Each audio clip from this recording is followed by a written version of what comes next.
What is the percentage of those and why is it the way you choose to do it to be? Well, I prefer lead gen over client work because clients are a pain in the ass. Also because when you're doing client work, you're receiving a monthly retainer to build their business and their assets. When they decide that they don't want you anymore, they stop paying you and all your work has been transferred to them. They continue to reap benefits from your work when you don't continue to get paid.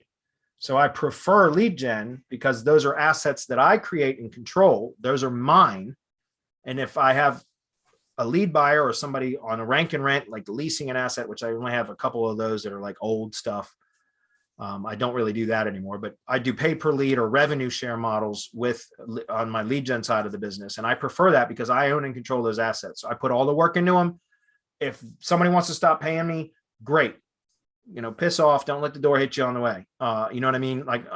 But because then I can just go remonetize that asset with a new link, a lead buyer, tree service provider, whatever, if that makes sense. So I prefer the lead gen model.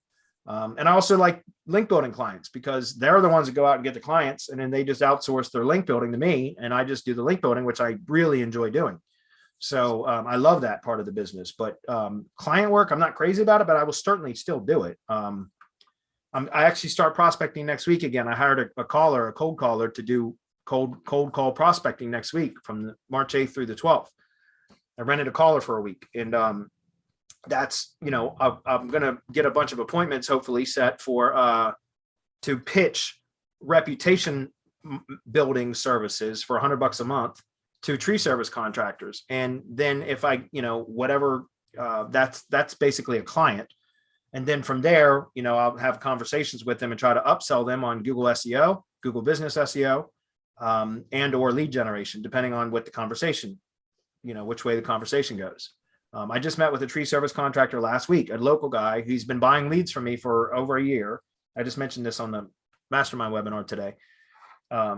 He'd been buying leads from me for over a year. And he called me last week and asked me if I could, what do you charge to build me a Google presence? And so I quoted him over the phone, but I said, look, let's meet in person because he's kind of a local guy. I was like, let's meet in person. I got something I want to propose to you. So we met last week on Tuesday. And since he had been buying leads from me on a pay per lead basis for over a year, I offered him and he won, I quoted him at $850 a month to do just Google Business SEO, no website. If he wanted a website, that would be separate. But I told him hey, here's the opportunity, man. I know you, we've been communicating for over a year. You've been buying leads from me. I've got 4 lead generators. Well, at the time we had the conversation initially, there was 3 lead generation assets that were in his local area that were mine. And I said, I'll send you all those leads 100% exclusive to you, but you give me 10% of any closed job. And you have to pay me $100 a month to use my app, which is a high level sub account. That's an app that I developed in high level that tracks all the leads. It's a lead management app essentially. And he was like, yeah, man, that's great. Cause I was like, hey, you don't have to pay me $850 a month. You don't have to pay me a damn thing except $100 a month to use my app. And then I'll generate all the leads. These are all my assets. And he was much happier with that than paying me $850 a month to do Google Business SEO for him. I told him, look, once you start making money from my leads, if you want me to build you a presence, I certainly can. And he was like, nah, I just want the work. And that's how most contractors are. They really don't give a shit. They just want the work. And so I prefer lead gen over agency work any day of the week. But I will not turn away agency work either, if it's the appropriate type. It's a good question, baby.